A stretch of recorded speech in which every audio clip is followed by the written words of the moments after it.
Ermənistanda daxili siyasi ab-hava kifayət qədər gərgindir və bu, bilavasitə Azərbaycan və Ermənistan arasında sülh prosesinə də təsir göstərir. Politoloq İlyas Hüseynov bunu Today Press açıqlamasında deyib. O, Ermənistandakı seçki mühiti və onun sülh prosesinə təsirinə diqqət çəkib. Uzun illər ərzində seçki dövrünə, seçki mənzərəsinə baxanda deyə bilərik ki, bütün bu proseslər iki dövlət arasında olan nizamlanmaya da bu və digər formada təsir göstərib. Hətta bələdiyyə seçkilərindən tutmuş hökumət başçısı və prezident seçkilərinə qədər bütün mərhələlərdə gedən proseslər bilavasitə dayanıqlı sülhə, sabitliyə təsir göstərib. Hazırki reallıqlarda bu aydın şəkildə özünü göstərir və müharibədə məğlub olan Ermənistanın baş nazirinə ictimai rəydə də negativ reaksiyalar güclənir.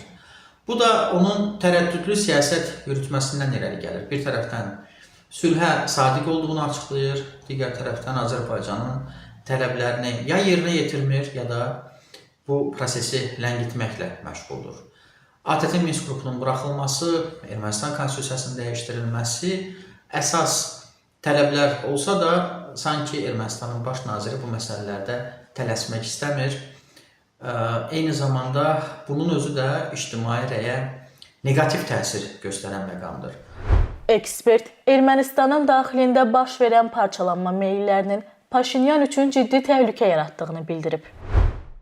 Hesab edirəm ki, Ermənistan hakim siyasi qüvvəsində, siyasi establishmentində təmsil olunan şəxslərin vətəndaş razılığı fraksiyasından çıxaraq özlərinə müxalif bir düşərgə formalaşdırması və yaxud Qarabağ klanının keçmiş üzvlərinə qoşulması Nikol Paşinyanın siyasi karyerasına mənfi təsir göstərə bilər. Politoloq qarşıdan gələn parlament seçkilərinin Ermənistanın siyasətinə təsirindən də danışıb. 2026-cı ildə keçiriləcək parlament seçkilərinin müddəti yaxınlaşdıqca bu cür ehtimallar, senarilər, mülayizələr güclənməkdədir və bunun özü də ictimai rəy sorğularının nəticələrində əks olunur. 12% bu tərəddüdlü siyasət yürüdən hakimiyyətdə olan qüvvəyə etimad azalmışdır. Lakin baxmayaraq ki, Baqrat Sarbaziyan, Qarabağ klanının üzvləri, kənar dəstək, Ermənistanda xaos, anarxiya axtarışında olan qüvvələr Paşinyana qarşı demarş etsələr də bir nəticəyə müəssər olmurlar. Çünki kifayət qədər 2018-ci ildən bu yana təsir rıçaqlarını və özü üçün siyasi portreti Nikol Paşinyan formalaşdırmışdır. Lakin sanki bu dəqiqədən sonra, bu nöqtədən sonra siyasi imicinə nəsə qata bilməyən Nikol Paşinyan qarşıdakı dövrdə çətin vəziyyətlə üzləşə bilər.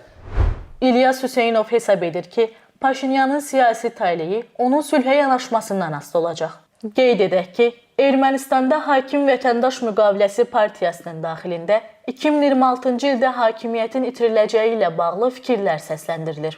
Belə ki, Ermənistan baş naziri Nikol Paşinyanın partiyası martın 30-da ölkənin ikinci ən böyük şəhəri Gümrüdə keçirilən bələdiyyə seçkilərində ən çox səs toplamasına baxmayaraq, şəhəri nəzarəti itirmək riski ilə üzləşib. Sorğular isə partiyanın reytinginin 12%-dən aşağı olduğunu göstərir. Qiymət Mahir, Today Press.